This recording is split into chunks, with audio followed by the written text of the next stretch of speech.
Hey there, fellow citizens of the internet. Welcome to the Moses Kabandana podcast, where I have conversations that are worth having, and hopefully you and I can walk away having learned a thing or two. Today, I have with me Janvier Irafasha.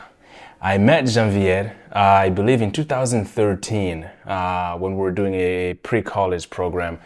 And the purpose for this for bringing him on is because he has taken such a completely different path in life, and I feel like there's so much that I can learn in the path that he has taken, and I think there's something that you can learn here too. So, Janvier, welcome to the podcast.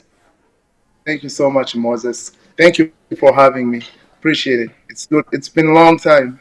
I'm happy to see you again and to be able to communicate with you. Yes, Yeah. sir. Yes, sir. So, just to kind of get the audience to know a little bit of who Janvier is, can you tell me like a little bit, like who are you, where you from, where you grew up, and just an overview? Yeah, for sure. To kind of like recap my life, I was born in Rwanda back in 1994. Um, and my parents fled to Tanzania. Uh, that's like around the genocide, Rwandan genocide. And I lived in Tanzania for most of my life, about 14 years in refugee camp before I moved here in the United States, or Grand Rapids to be precise. Uh, Now, this is my permanent kind of home, I guess. Yeah. Yeah. Wow. There's so much similarity between your story and mine. So I was born also in Rwanda, Yeah, 1994, yeah, and well, in the genocide. So my parents fled as well. We did end up in Tanzania for a minute, but we predominantly stayed in Mozambique. So Mozambique. yeah, we stayed in Mozambique for, I don't know, 10 years or something. My biological parents, they passed away while we were in Mozambique, before me and my siblings came to the US. So pretty similar Yeah, uh, path there. So once you were in the US, what was the yeah. transition? What was the transition like on the social side and the language side, like what was the transition like for you? Because like for me, for example, one of the things that I remember was the way that English sounded like to me before I came to the States. It just sounded like, and so once I arrived, I was like, wait a minute, there's different accents. Maybe I'm hearing slightly different things, and the cold, that was insane. That was a huge transition for me. The food was another transition that I had to make. So what was that process like for you? Yeah, man, right off the back, I remember just I think we landed in somewhere in New York the first time, like getting off in the airplane, like in the United States. When I see the people, how they're walking around, all white people, black people, all kind of people together, it was kind of shock to me because to me that was like it was like a culture shock. Living in a community in a refugee camp for your whole life, and then the only time you get to see maybe white people are those white people that come in like a UN truck, and Yeah, and yep, they hear in the English. I, as you say, I couldn't hear anything. I just heard a bunch of mumbling words. I could yep. not make up words. It's the only thing that I knew how to say. I remember quite well was no English. Even that, because they told us to say that. Yeah, it was kind of shock. And the cold, oh my goodness. It Yeah. took me a while to adjust. Yeah, but it was a culture shock. It was very, very difficult. It was very tough, but you know, Yeah, it yeah, happens. You adjust as the time goes on. Yeah. yeah. One of the other things that was shocking to me, this is gonna sound kind of dumb, but like, I think the first time that I saw a homeless white person, I was like, Yeah. I was like, wait a minute. This is kind of dumb, but I was like, wait, white people can be homeless? I don't, it, it didn't make much sense to me. Like, does that like resonate with you at all? Yeah, yeah, no, no, for sure. Yeah, the image that they feed us in the refugee camp about US, you can never hear any kind of negative stuff, about these developed countries. All you hear is all beautiful, all nice and stuff. Like even Right. me, it also sound down to I thought because Africa is mostly a lot of places. It's jungle and all that and Yeah. everything, animals. I didn't, when I imagined in America, it was all gonna be like a concrete. You can never see dirt. You know what I mean? Yeah, Okay. Yeah. like reality hit. Oh man, we yeah. I see what I'm Yeah. saying. Yeah, yeah, man. That the homeless part of for me, it just for some reason it just stays in my head. It was a real shock to me. I was like, because I just yeah, like in the refugee camp when you're thinking about white people, you just think rich, rich, rich left and right. So it really was a shock. It was a complete change in my understanding of the world. I was like, wait, what else do I know? What else is wrong? Like, what else isn't quite true from what's been in my head? What about on Yeah. the social side, like making friends and in the neighborhood and school? Like, how was there challenges in that? Uh, yes and no. For personally, I had a hard time. Like, I was a shy person because English, obviously, wasn't my thing. Yeah. When I was English, I was shy. I was afraid to make mistake. So friends came to me, thankfully. Not it doesn't happen like that always, but I Yep. found myself in a position where people come to me instead of me going to them, which helps me a lot. I'm grateful for that. Okay. Wow. So you're naturally like reserved and holding back. Yeah, You must have like some good energies or something to make people to draw people in.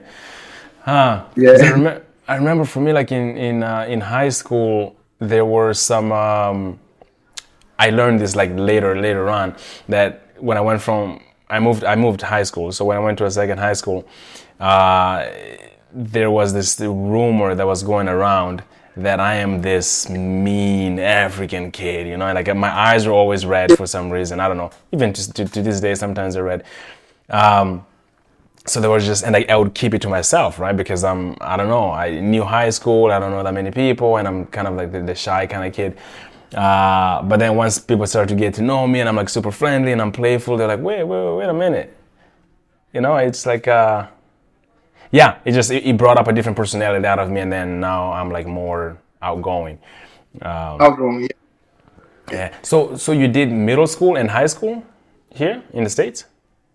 Yeah, I did middle school. I think when I came, I feel like when we came, it was the school was session was already going, so I kind of did a little bit of middle school, and then it transitioned to high school. So maybe 1 year to middle school, and then went to high school afterward.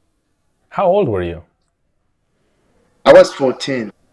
14. Okay, you were a little bit younger than I was. So when I came, I was 15. I was about to be 16. And yeah, I did 1 year. Yep, 1 year in middle school. I did eighth grade.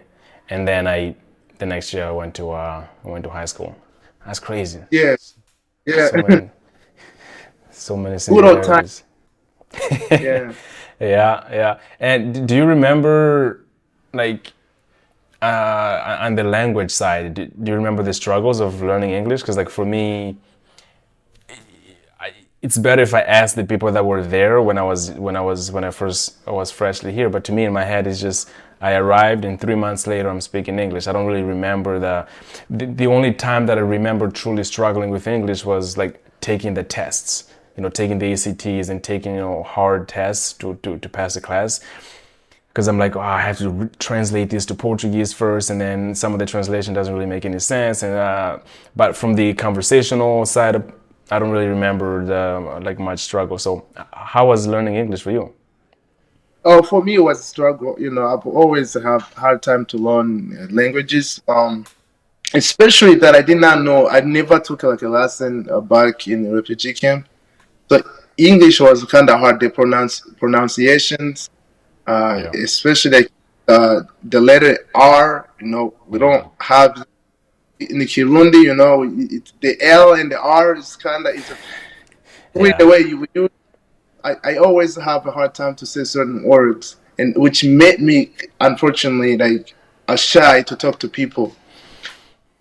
I think it took me a while. Like I think like more than a year to kind of gain the confidence of like carrying a conversation and all that, just because I was shy. Yeah. It was And during this time, were you able to? I'm assuming that like you were speaking mostly in Kirundi or Kinyarwanda or Swahili. speaking in Kirundi because I lived with my parents for so long. Yeah, Yeah, yeah. And did you were able to bond with like other kids that were also refugees, or you were just like the only one? I was kind of the only one. I Okay. was the only. I didn't have anybody like which made Yeah. it. Even when I had a problem, I couldn't even complain because Yeah. I Yeah. I didn't know. Yeah. Which high school did you go to? You know, it's funny now that I remember when I first came, I went to this. It was like a middle school, but it was a public school. It's no longer there. They transformed different. I don't want to call it the name, out. Okay. Okay. But Okay. at that time, I got bullied multiple times by some kids. Okay. They like after school they searched my pocket for money, pushed me What? around, all that. So I made a decision to actually stop going to that school. So I stopped going to the school. Okay. And the people from the church, when they heard that I stopped going to the church, they kind of like did some investigation to know what's like why suddenly I don't want to go to school. I explained, and then that's where they actually found me different school, the parents' house. You might know the school. Yeah. Yeah. Yeah. There's a few people that I know that went there. Okay. Oh man, that sucks. That's really terrible. High school bullying. I wonder why people in high school bully. That's crazy. Because then they end up growing up and end up trying to bully their way into the world as well, and it's just yeah. I didn't face any. Assuming that I'm remembering everything correctly, I didn't face any bullying of any sorts. Maybe because people thought that I was like, I don't know, mean or something already. I don't know. But yeah, but no, no, I was a skinny little kid. I didn't super friendly, but I guess I looked mean. But so this is so you finish high school, and you decide to go to college, or what does that look like after high school? Yeah, after high school, actually, I was determined to go into aviation school in a school in Travel City. You know the place. Yeah. So I did everything right in place. For at the last minute, um, I'm like, I thought at last minute when I'm ready to attend the school, and for some reason that's when during that like the summer. That's when I decided to go to Africa, and Okay. then when I came back, like man, there's so much to think. I have so much family. I have I'm in love with Africa again. I missed it. If I go into the aviation, it's just gonna take so long time to finish. Because I knew Yeah. it takes so long. I decided, you know what? Let me learn. Let me start a little bit of business instead. Maybe I can do aviation later. Then I changed my mind. Then I ended up at Cornerstone. Okay. Yeah, You went to Cornerstone. yeah, That's crazy. I didn't know that. I didn't know that. yeah, Huh. I applied to Cornerstone. I got accepted yeah, there too. yeah, But their financial package was not. It didn't do much for me. And Calvin, yeah. which is like right across the street, they offered me a bigger package. So Yeah, no, I got lucky at Cornerstone too because I just happened that they gave me a good scholarship and soccer scholarship. So I played soccer for them a little bit. So that's Okay. why. Dude, that's awesome. So you did business in Cornerstone. Yeah, Okay. 4 years. Yeah.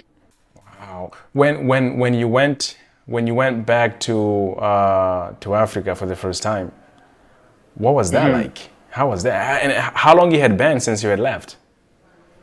Yeah, I went to Africa back in 2016, Okay. and I was the last time I was in Africa. Before that, it was in uh, 2007, Wow. early 2007. Okay. So, Okay. you so you can make your own calculation.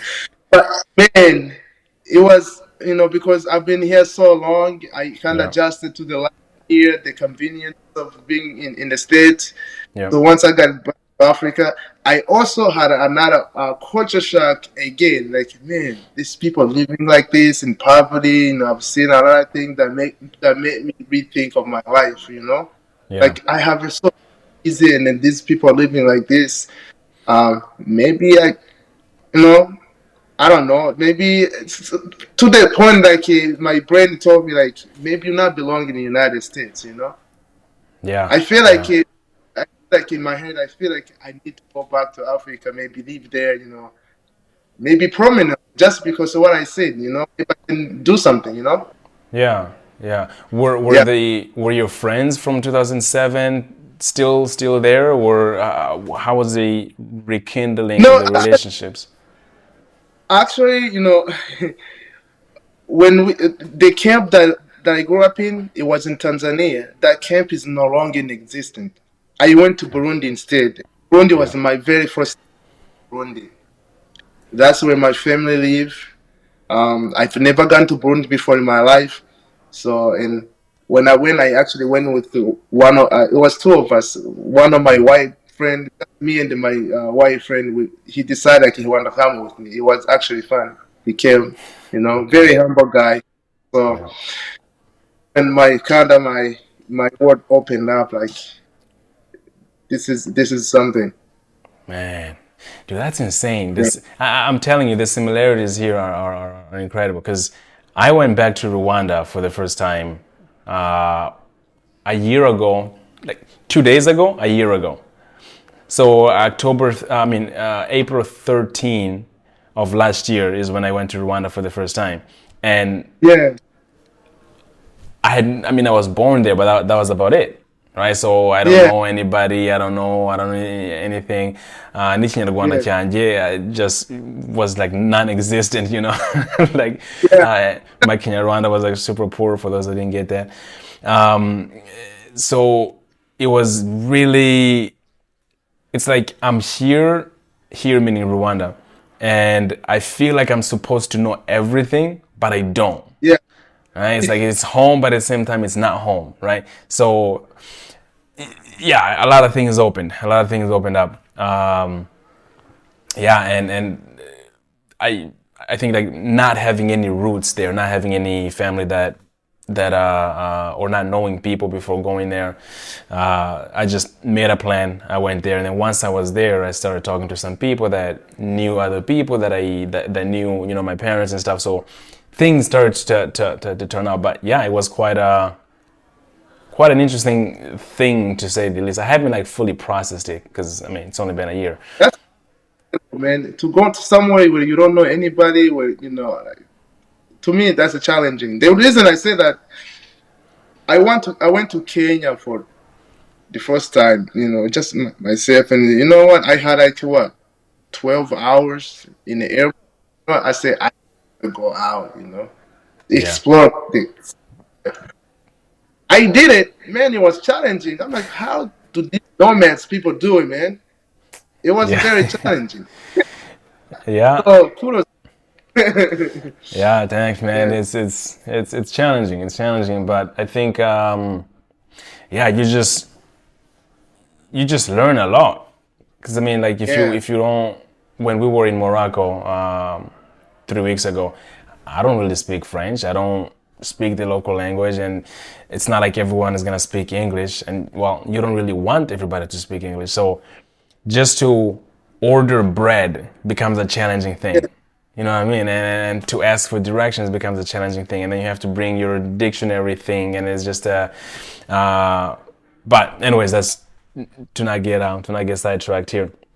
So Yeah, you went to Burundi for the first time, yeah. and that was 2016. And then 2016. at this point, you had already started university, right? You were 2 years in. Actually, yeah. No, yeah. I backtracked. Yeah. The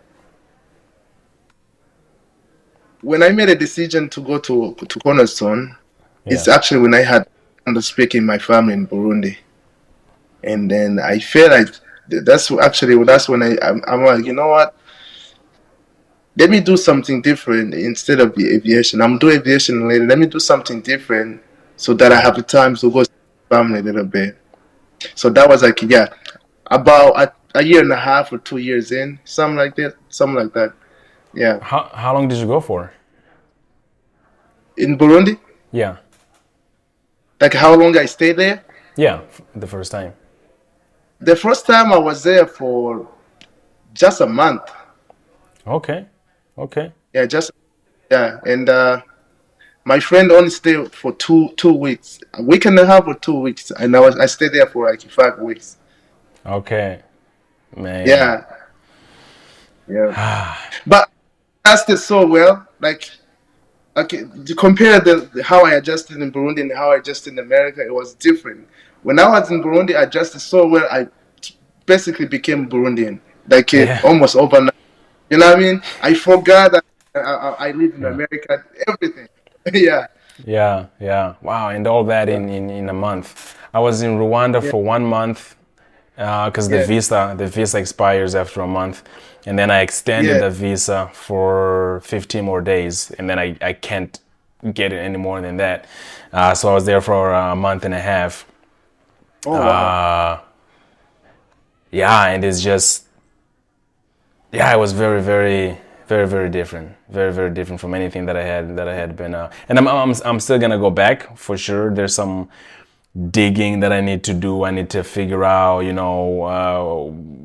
where did my parents live and Yeah, who did they know, who did they work with. Just because I don't know anything like from my biological father's side.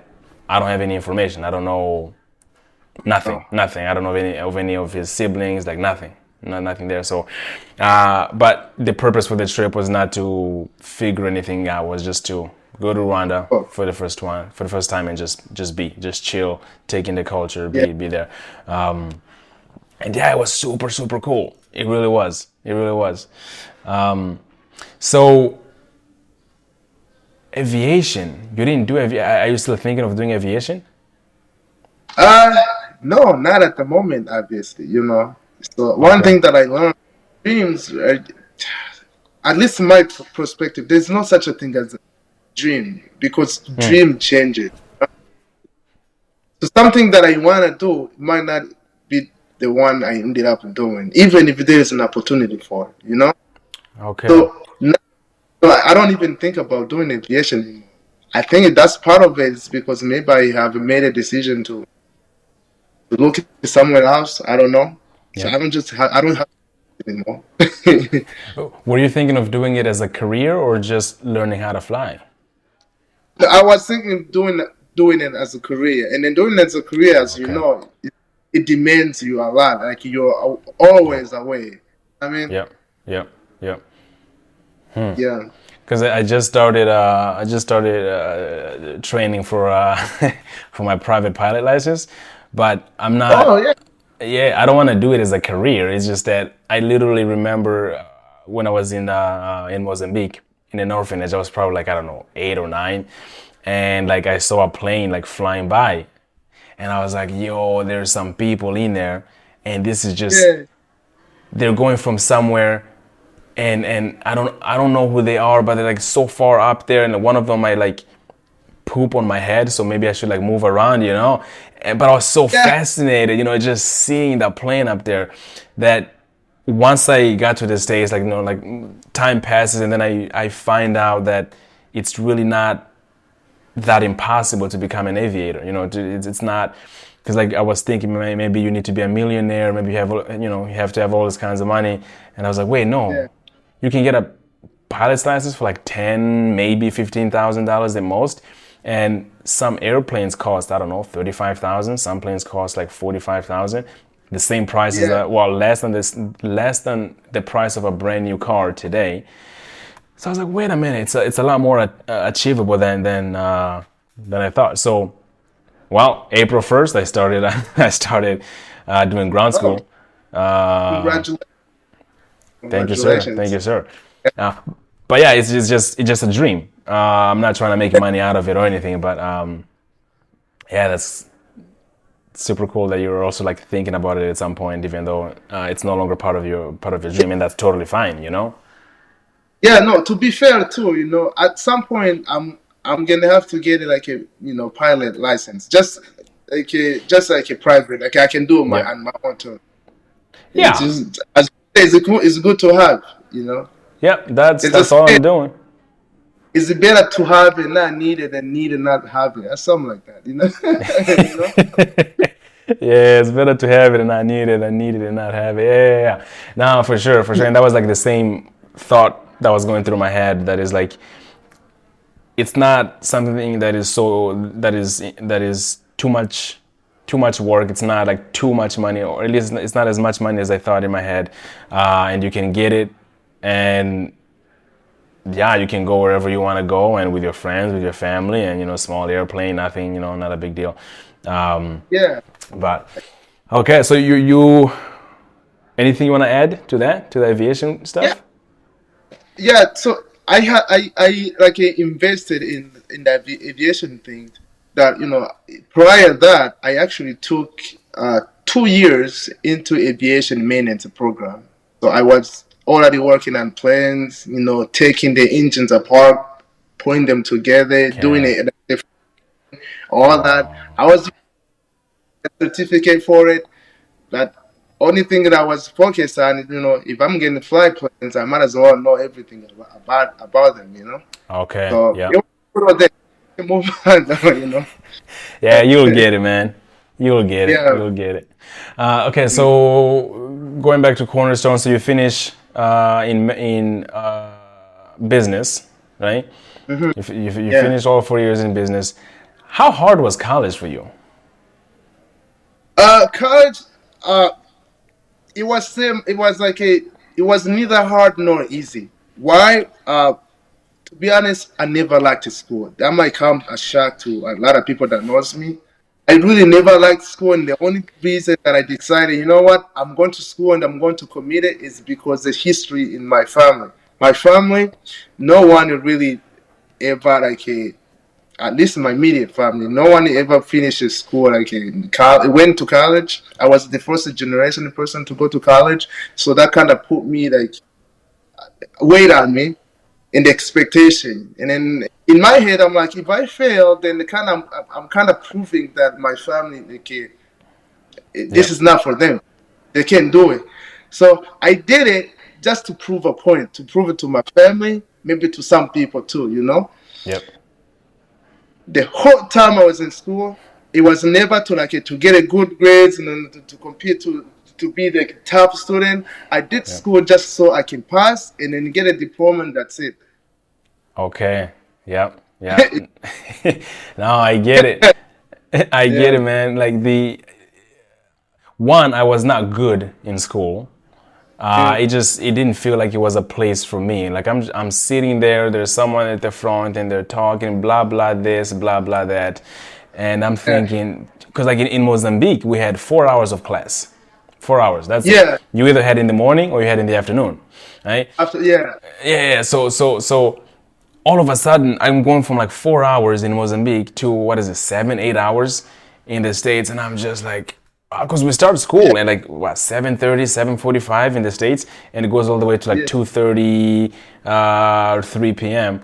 That's just Yeah. so much time, dude. And I was just like, this is it. Yeah, it really took me a long time. And when I finished high school, I was like, well, I don't know if I want to go to college, and if I do go to college, I don't know what it is that I'm going to learn. I don't know what it is that I'm going to study. I don't have a major. I don't have. I was undecided until the end of sophomore year, right? So 2 years in, I was still undecided. Um, but yeah, I was not a studious student. I didn't like dedicate all kinds of time to study. I knew, okay, there's this thing called college. It seems to be good for people. I don't really have any Yeah. other plan, so well, I'm gonna go to college, and I'm super grateful that I did, because I think it's gonna sound kind of like cliche, but yeah, for sure, I really didn't like school. No, I didn't like. Yeah. I appreciate education. I really love Yeah. education, but school, Yeah. not so much. I don't know if you can tell the difference between those two. I'm sure you can. Yeah. Yeah. But yeah, for me, it was just one of those things that I was like, okay, well, I'm gonna do it. I really didn't put too much effort into it, and just like you, in my biological family, there isn't that many people that have attained higher education, and between me and my biological siblings, I'm the only one that pursued a college, for one reason or another. I'm not going to justify why others didn't go to college, but there was a little bit of that of, well, I can't just be I can be the one that does it. You know what I mean? I can be the one that does it, and Yeah. maybe that can be, That brings feeling. yeah, yeah, and that can be like a courage for others, right? To go, because you can still go to college even if you're like 25, 30, 35. There's no age limit to go to Yeah. college. But anyways, the cliche is the thing that I learned in college that's so worth it is I learned how to learn. That was it. And once I figured out how it is that I learn, now I can learn all kinds of things in different fields. And that, Right. yeah, yeah, yeah. So, d- how has your completion of college affected your family and your friend circle? Did that change at all? Uh, it's kind of hard to answer that. That question is more difficult than than it sounds. Okay. Affected, affected. Like, yeah, it reiterated more. Like how, Yeah.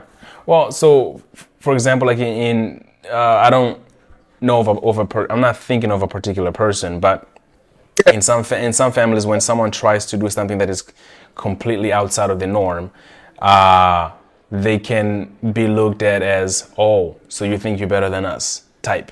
You know what I uh, mean? But then you also have the, hey, go, do it, do it. This is great. A lot of support. So that's what I mean. But like how was that? How did that change the family dynamic, if at all? I, it's kind of weird to talk about this because, like, as my parents' side, like especially my mom didn't understand. She was like, "We made it without a degree, so Yep. why you like Yep. a hustle going?" And she actually was one of those people that that keep on like calling me to go do stuff, even during the school Yep. time. Yep. Yep. And when I have the classes, she wouldn't understand why those are classes not going to feed you, Yep. but can't understand her. Some people might not understand her because she never went to school. She never did. I can't understand her. Yep. But then in the rest of the family, they I've seen some people like especially the young ones. I Mm. was kind of like encouraging to them.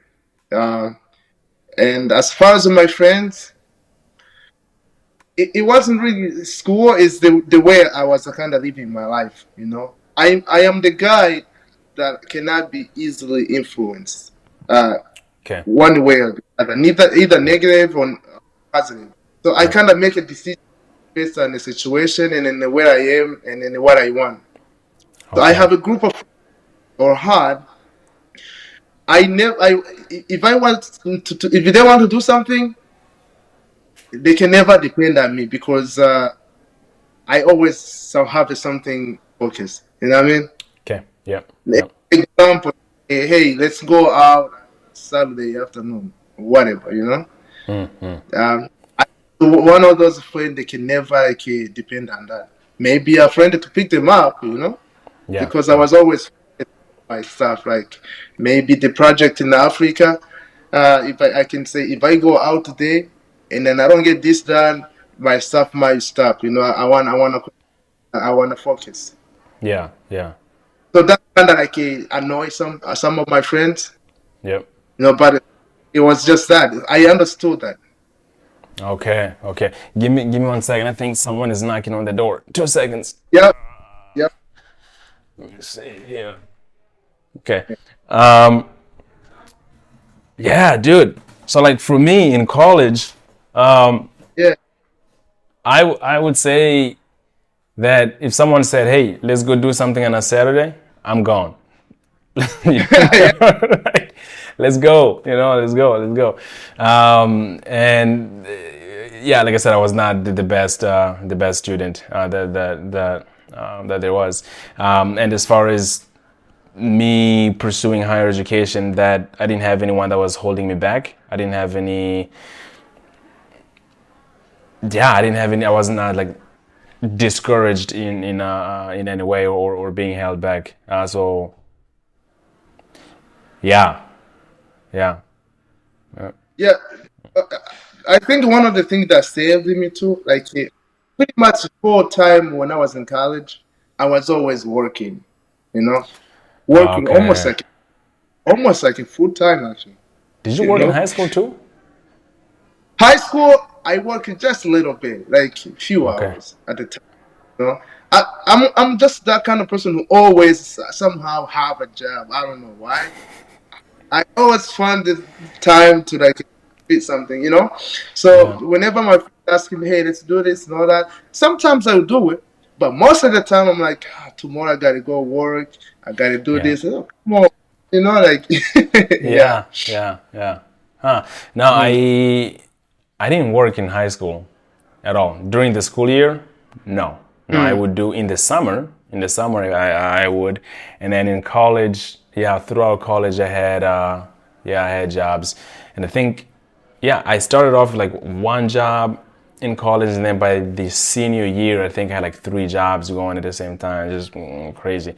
Um, but that's one thing that I kind of like respect from your end is that it seems Yeah. like you have a goal and nothing can Hmm. detract you from that goal. You're focused on it.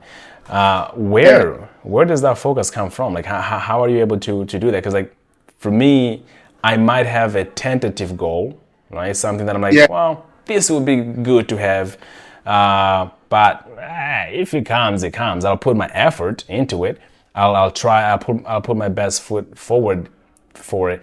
But if a little fun comes my way, I'm gonna go to it, and then I'm gonna, come back again. But so it ends up taking me longer to achieve that goal. But yeah, so how do you gain this focus? So I don't know. Somebody once said to me like, uh, if you started something, especially if that thing is good, you might as well finish it. Because if you don't finish it, if somebody might finish it for you, it might not look good. So, so this is the kind of way that where like my focus started like having to take into like when I first started building in Burundi, that was actually back in 2018. Okay. So I had saved up some money. So in 2016 when I went to Burundi, uh, I I was living with my uncles, but by my uncle there was a piece of like a plot land. Yeah. My uncle there say, hey, listen, this little land is like a 10 by 10, 10 meter by 10 meters. So you know, so this little land, when your mama came in 2005, we gave it this to her. So if she ever come to Burundi, this she can build her house. I was like, Okay. oh, that's cool. And I call my mom, hey, ma, what about this land? Are you getting like do anything with it? Straight up, mama said, I'm in America. Do whatever you want to. So Yeah. that time, that my head exploded. land is already expensive in Burundi. Okay. All I need is maybe like to kind of buy land around it to expand it. Yeah. I like the clay. That's when I start to real focus on something. I saved up some money from that time back 2016 until 2018. Good man, worked so hard, like a day and night. Work. I worked myself. I'm like, I tell myself, you need to start, man.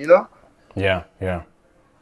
Then when I finally did it, um, like I want to build a house, and then I want to buy the land around it to expand it. That's why I was working. So I had something in mind, so I had Okay. to work for it.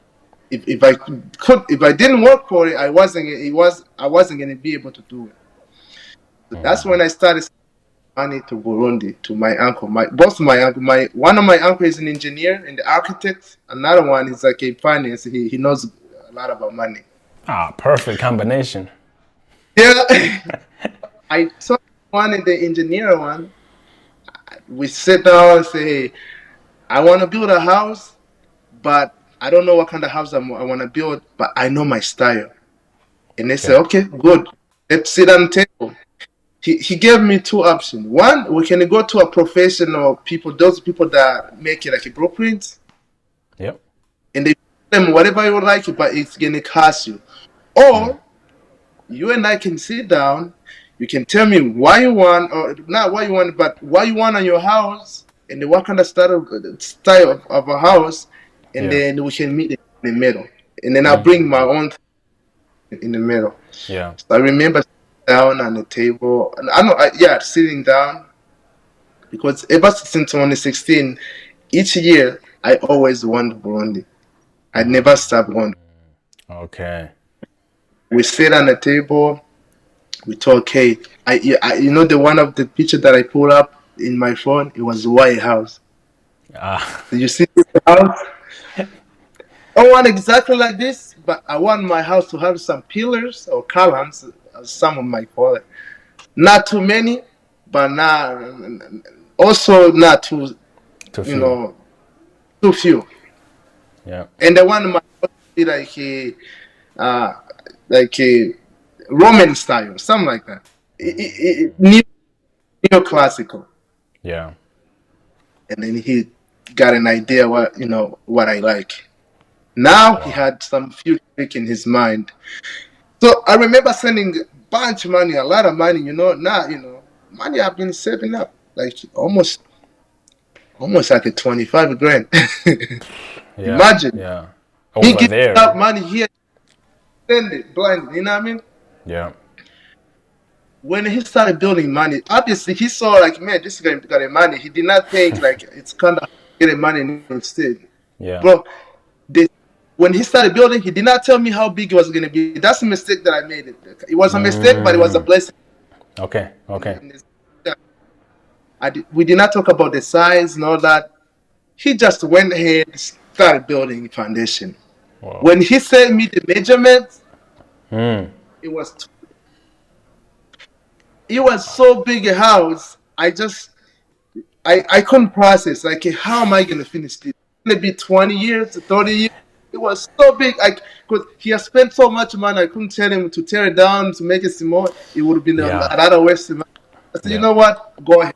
Finish it. So that's when I need to continue working even more than hard than I did before. That's when I start Okay. saying like, I need to focus, I need to finish this.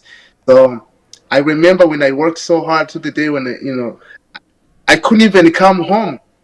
I want to come home to sleep like a few hours and go back uh, to work. Okay. A lot of overtime? Huh? A lot of overtime or different jobs? I, even to that, after overtime, I even signed up. I did Uber, constant Uber. They call me while doing Uber. I go to work. I do overtime. Sometimes I didn't straight up go home. Sometimes I'll sleep in the car for a few hours and start and then Yeah. go take shower, work and everything. It Yeah. was just working because I need to finish the house. Because Yeah. putting this thing, it's called the slab. Mm. it, back there in Burundi, when they, like, actually most of Africa, when they build houses like out of concrete, they Mm-hmm. use the steel and rebar and the cement, unlike here in the state with the woods and stuff. Yeah, yeah. And those things cost a lot of money. And they, based on the size, the sheer size of it, I need a lot of money, almost like just a little bit over than what I had sent for like Mm, this the fund. So you can wow. imagine that. Yeah, And then I don't have friends where I can just say borrow me money. So I had to work super hard to fund that money. yeah, So that's yeah, why whenever somebody asking me, hey, you wanna do this, I only had one thing in mind. I need to finish a house. If I don't finish it, that would be a lot of wasted money because I don't want to waste it. I did not want to waste that money just because I didn't want to give up. yeah, yeah. Wow, wow. And now it's I think I've seen some of the pictures and they've posted on Instagram. It looks like a beautiful, beautiful giant house. How many rooms in there?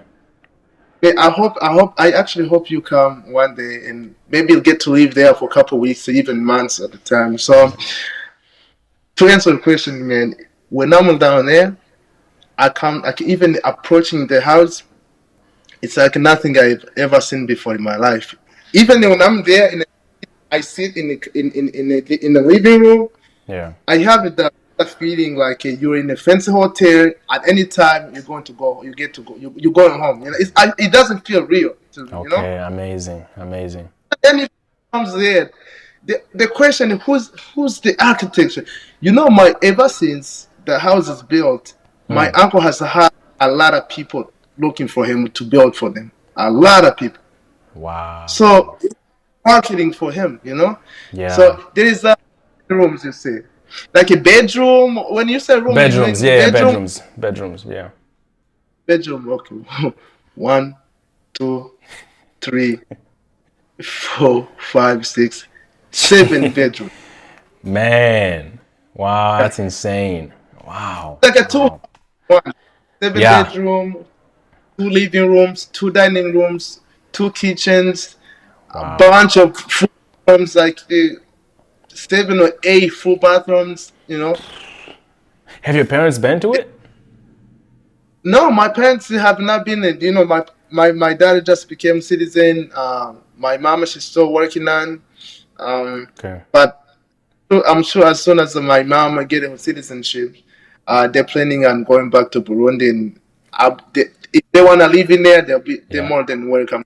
yeah. In it. Wow, Yeah. congrats to your dad for being a citizen. Yeah. Man, I'm proud of you, man. That's insane. So, where did you get the work ethic? Because a lot of us can have a goal, right, and we're really Yeah. focused on it, but work ethic, that I don't know where you get that from. Uh, I think it runs through the family. My dad has Yeah, always worked. At the time that I knew how to process things, I always yeah. see my dad going to work, and my mom has always been has always been a businesswoman. She Okay. now bivuga gute yaradandaza ifu y'imyumbati akarangura imyumbati uri kunyumva.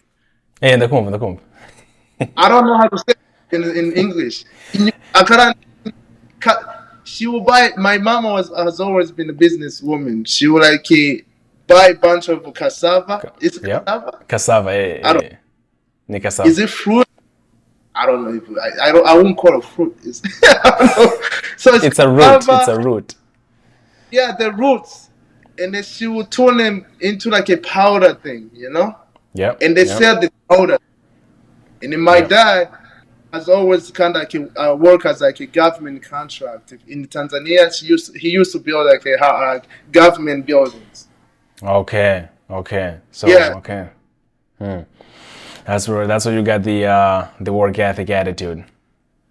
yeah, and I knew nothing could have been done without money and then hard work.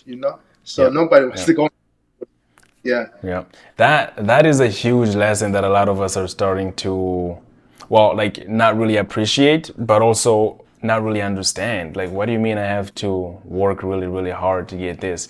Why can't yeah, like what do you say for people that are that incline more towards social services, for example, to in order to attain their goals. So if I want to build a house or buy a house, and let's say I get a check from the government for X amount, and I want to use that check to buy a house, like, because I feel like there might be some people out there who they rely on outside sources in order for them to achieve their goals. What do you think of that? Well, I guess it all depends on the person. For me, relying on outside sources, it's difficult because outside sources is never reliable. You know, sometimes it can come, but not always. But when you're doing something yourself Yeah, and finding money yourself, making money yourself, it's more reliable than like a waiting on the other person or other services to provide some money. I said to them, like, you know what, even if you wait, like relying on those social services, go yeah, out and work also, just to compensate that, just so in case if the what you're expecting is not coming. For an example, right? I'll give you an example. Actually, it's a good question to ask. When I Before I purchased this house I'm living in right now in the state, basically my job, because they say first time homeowner will give you $3,000, right? yeah, Yeah, that's nice. So I apply everything, that $3,000 to add it to what I already have, and then I plan everything according, and then include that $3,000 in, right? The time that $3,000 was sent, instead of being $3,000, it was like $1,800. What they forgot to mention was like the taxes they impose on that $3,000. You see, if I could have relied entirely on that $3,000, I could have yeah, been screwed. You know what I yeah, mean? yeah, yeah, Social services. So that's one of the examples. When you rely on social services, sometimes it's not reliable. You yeah. just have to work hard. Because the only way you can guarantee your stuff to finish is when you're doing yourself. Yeah, that's well said. That is well said. So now you have a house in Burundi and a house in the Yeah, States. yeah. How Thank does that God. feel? I'm actually more grateful to have a house here in the state than in Burundi. Why? Here they make it so hard to get a house. I don't know if you know anything. Do you know a lot about owning a house in the state? Not owning, but I know a little bit about the real estate market in the States. Yeah. So yeah, now it's been crazy, especially here in Grand Rapids, Michigan. They make it so difficult for people, especially the people like a middle class people are hit hard for them to get a house. Like there are some social services that I couldn't qualify because they deemed that I'm in the middle class. I make this much money, and then the house that I want, I can't afford it because I don't make too much. You know what I mean? Yeah. So Yeah. they make it very difficult. They're very, very difficult for anybody to get a house. I think they recognize that owning a real estate is actually a way to get out of poverty. They don't want people. They don't want people to do that. It's just my theory. Okay. Okay. Yeah. Yeah. That is tough. I mean, so this is it part of the FHA? I you see when I did. Yes, I got an FHA FHA. loan, Okay. and Okay.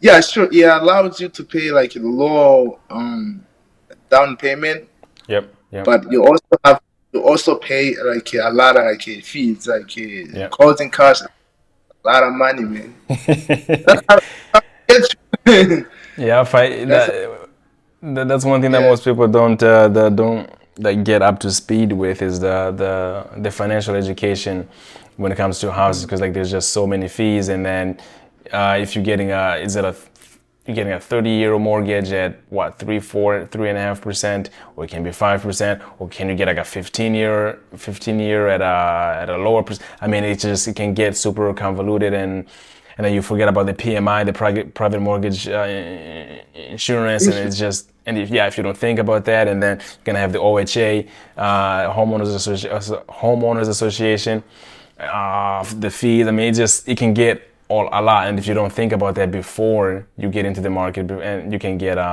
you can get screwed like that. Yeah, yeah, Yeah. but if you have a reliable source of income, I feel like owning a property, it's way better than renting. Okay. That's my perspective. I don't know other people, but from like that work for me. I'm trying to build a family here. But for you who are moving around, I'll be renting, right? We have right now we are inside of an Airbnb that we rented. Yeah. But we've been living in a van that we bought. Was it Oh yeah, almost? Huh? yeah. I want to ask you some questions too, man. Your life is all Yeah, of course. so. Go ahead.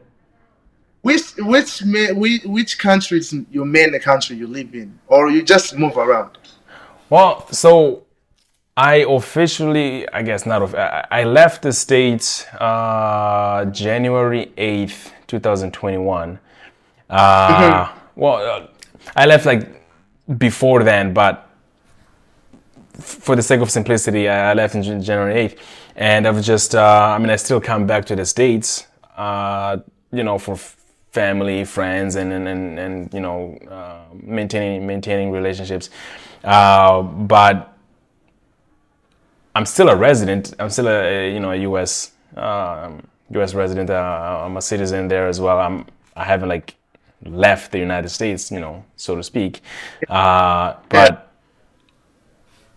I don't know. The world is big, and we're just taking our time and visiting different places. And we try to do no less than a month on average in every place that we go. So So how do like, you? I guess the big question is, how do you finance that?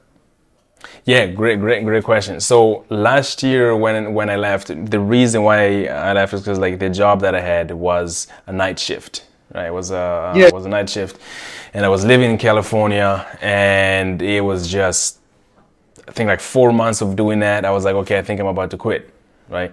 Yeah. Because you're doing like, and I don't know if you've ever done night shift, but it's brutal on your mind. It's brutal on the social side of things. Because while when you're sleeping, your fellows are awake, and when you're awake, people are sleeping anyways.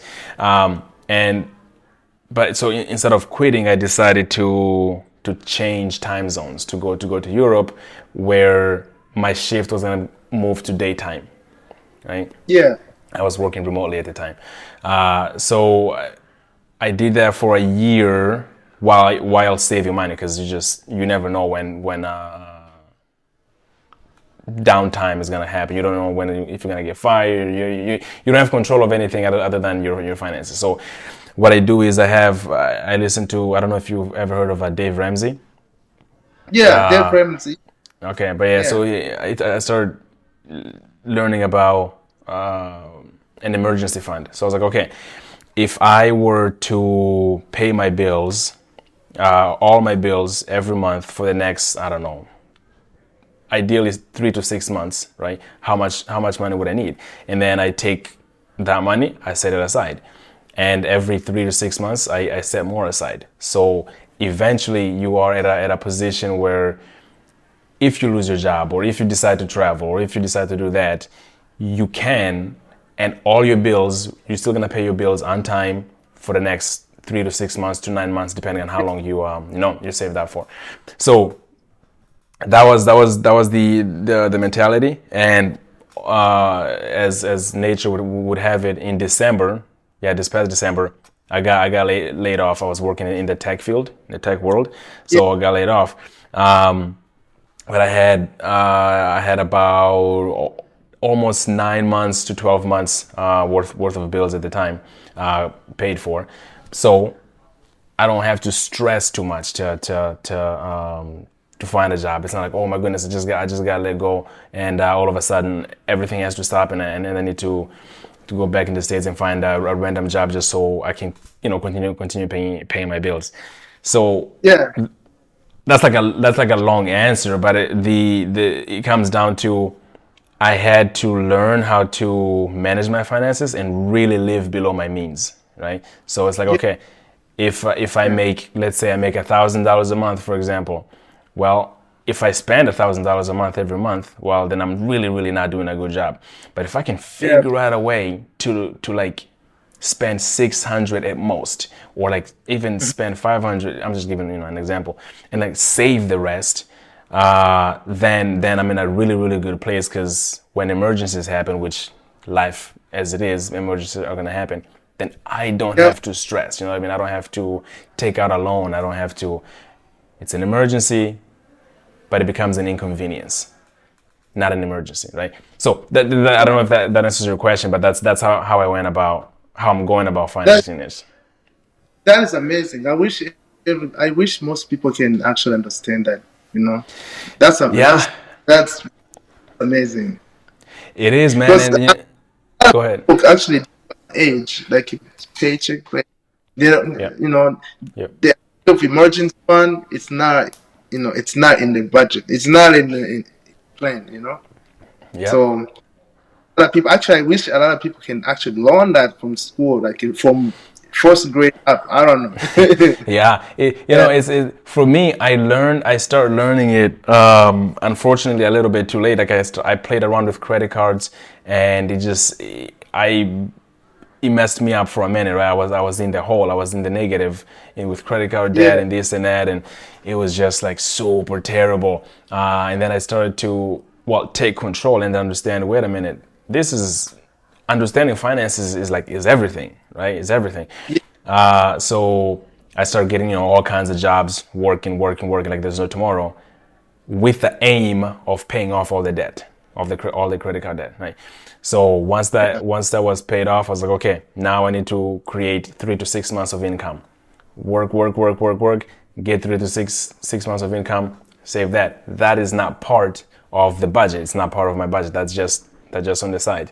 And then I started to like go a bit more, because I was kind of like paranoid, because of all the financial mistakes that I had made. I was like, okay, I don't want to be in the same situation, ever again. So I would create like a car budget, and I would create fuel budget, or I would create, yeah, insurance budget, so that if my car breaks down, and I was doing Uber at the time too. So if yeah, my for sure. car breaks down, I don't have to go into my 3 to 6 months, emergency fund.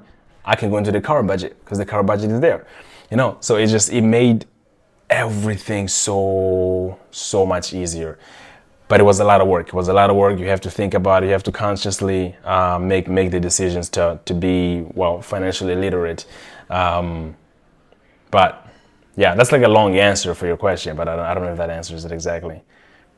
No, it does, and so that's amazing, man. Very cool. Yeah, Yeah. yeah. So, So uh, yeah, now you're now living in Spain now. You're in now Spain, right? yeah, I'm in Spain. So I can only be in Europe for 3 months, no more than 3 months, and then I have to leave. Why is that? It's like the visa issue. Yeah, it's some visa stuff. So I don't have a visa. I don't need a Yeah, visa because I have the American passport. I don't need a yeah, visa to be in Europe. But that means I can only be here for no more than 90 days in a row, or no more than 180 days in an entire year. So uh, See, you know about those. I don't know nothing. I know how to travel, go to the country, and that's it. yeah. Otherwise, I don't know about that. I did not know you have a restriction on how long you can stay in the country as American citizen. Yeah, and it depends from country to country. So if you go to the UK, you can stay there for Yeah, 6 months. You can just get a ticket, fly into the UK, stay there for 6 months, and then fly out.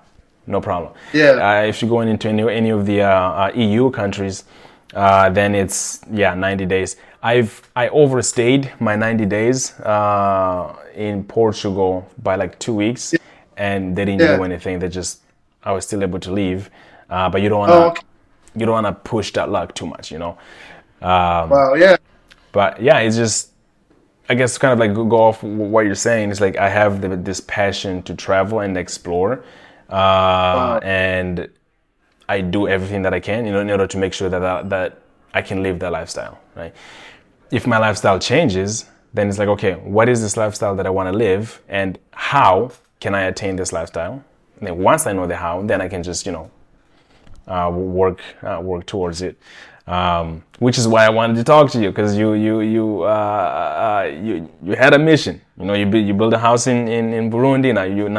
You have a house here in Yeah. the States, and you're setting your mind to it, and you're working, and you're not letting everything distract you.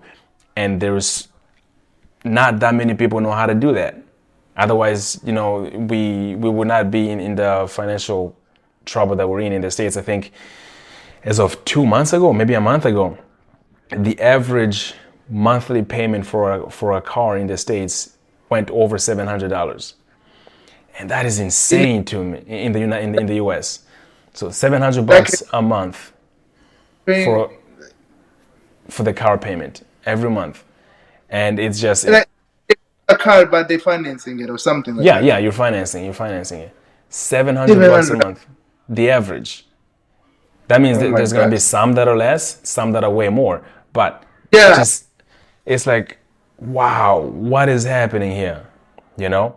And a lot of people are not having these kinds of conversations. You know, they're not learning that, hey, wait a minute, relax. Get a 3-year-old car. And if you really have to finance one, that's fine. But it doesn't have to be 700 bucks a month, you know? Wow. Yeah, so yeah, it's that's the importance of having these conversations, because there's nothing special. No offense, but there's nothing special about me. There's nothing like special about you. We're like ordinary folks that, you know, we have a mission. We set to do it, and we're doing something that's allowing us to live the lifestyle that we want. And I feel like a lot of the people need to hear some of this stuff. Yeah. So I'm actually shocked it's that much because I know the people who whom I went to school with, I grew up with, and all that Yep. here. They start driving flashy cars, you know that before they Yep. even like have or some like an actual legit a solid asset, you Yep. know. Yep. So I think it's one is like maybe peer pressure or is the society normalized like hey you have to get in like a nice looking car before you know. So Yep. but I never the one person who want like a really nice car. I'm not interested. A car as long as it can take me from point A to point B, I'm good. I'm Yeah. good. My very first car it was like 2002 Honda Civic, you know, And those and things can go a long ways. oh yeah, and then after that, I gave that to my brother. You know, and I got a 2013 Mazda. I still drive that to this day, and I love that car. I cannot trade it for anything. Yeah. Nice, nice, dude. You've had good luck with cars. For me, I've had 7 so far. Oh wow. Yeah, but I always buy them in cash. You know, always buy them cash. No loans. But they all have been like super cheap, right? I think like the first one was 600 bucks, and second one was 700, and then 1,000. That one I drove that one for like 2 years, and then I bought another one for 500 bucks. Drove it for a year and a half, and then I sold it for 500 bucks. So, you know, but Yeah. you know, you're in high school or college. You don't need to drive anything that's, you know, super fancy or super flashy. It doesn't. But the thing is, I love cars. Like I will, if I'm driving down the road, I'm looking at different cars. I know what make and model they are. I know which year they came out. I Yeah. mean, I'm in that like that, but I still try to not allow it to like make me make like bad financial decisions. You know, like I want this car so bad that I'm gonna go into debt. You know, the thing that I get in trouble with are electronics. Right? For me, electronics are yeah, yeah. like Geek. phones and Well, laptops, and dude, and I'm crazy into that too.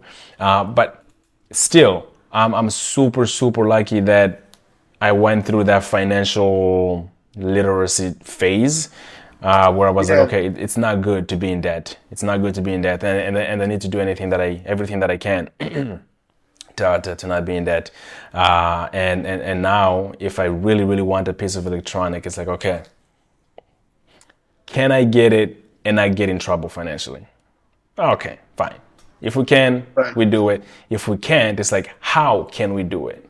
Right? Then that shifts the mentality from can I make a payment on it? No. It's like, what is it that I can do to earn this, right? To earn this piece of tech. Then you go, Yeah, you find a job, you do this, or you get rid of a subscription, or but you have to work with your finances to come to that.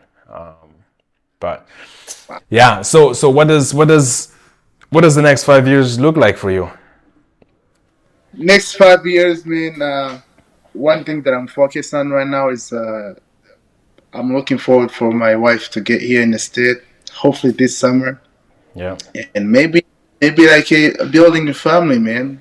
I would yeah, love a kid, or you know, yeah. to truly, I kind of appreciate life. I feel like I'm that one person who just it's so simple, Like Mm, for me, I truly feel like I have accomplished it.